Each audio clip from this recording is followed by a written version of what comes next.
man. Zo'n mooie man.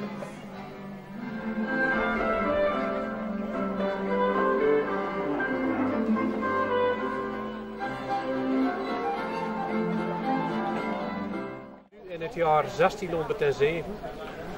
Ik denk, ik ben geen profeet, maar ik durf te stellen dat over 400 jaar mensen, katholieken, naar mijn kerk komen. Naar de protestantse kerk. Maar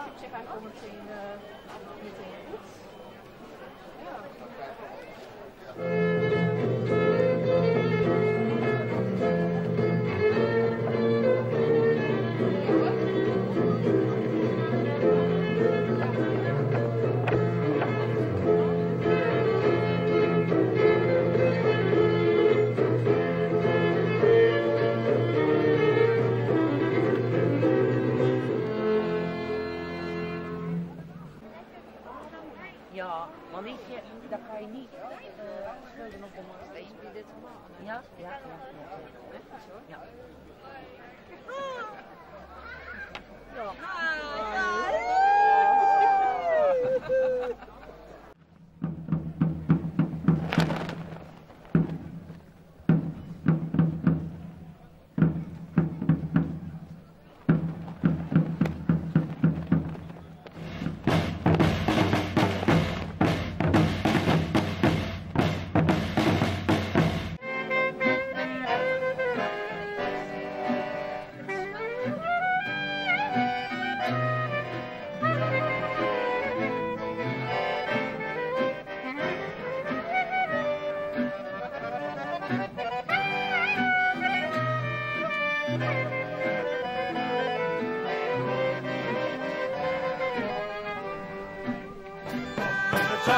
En de Coca-Cola, zal u belonen.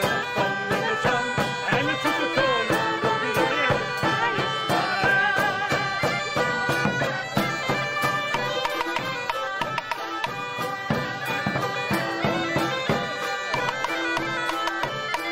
Op straat gaan spelen. En dit instrument is ontwikkeld om voor dansers te spelen. Het is, dit is mijn strijkstok.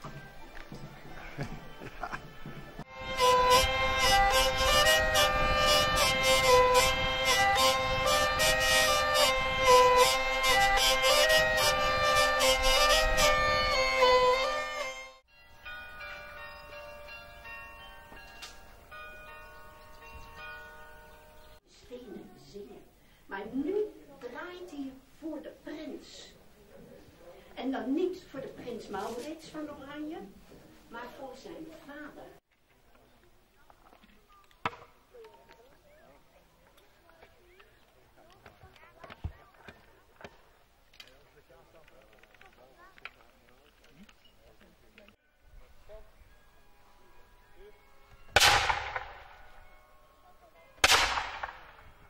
Adrien, geef vuur.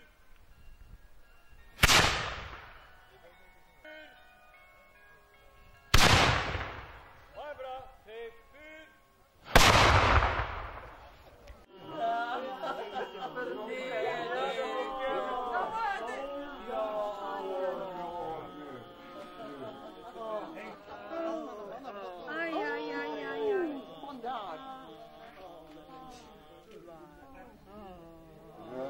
Rustig, dames. Ik zou zeggen, het gaat wel over, maar ik vrees me grote vrezen.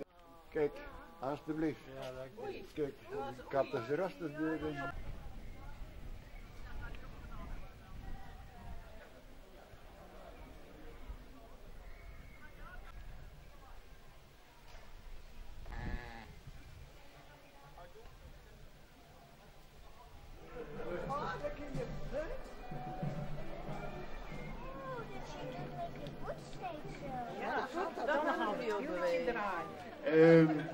Was ik er toen? Vast wel. Nou, daar heb ik vast gewonnen, want anders leef ik niet meer. Nee. Het geween, het gehuil, het gekrijt op deze tijd gaat nu hier evenzeer weder aan. Het arme volk, o God, werd bespot, niet verschoond van eraan. Ja, maar aan de Spanjaard. Hij slaat en moordt, bedrukt, benauwd. En spaart nog jong, nog oud. Slaat op de trommel en maakt veel gerommel. Slaat op de trommel, ons is de kans. En als we nou een Brugse roede hebben, dan noteert mijn assistent 1 Brugse roede. En dat is ongeveer 3 meter en 84 centimeter. Dat is nou de Brugse roede. En onze opdracht vandaag was om de markt op te meten.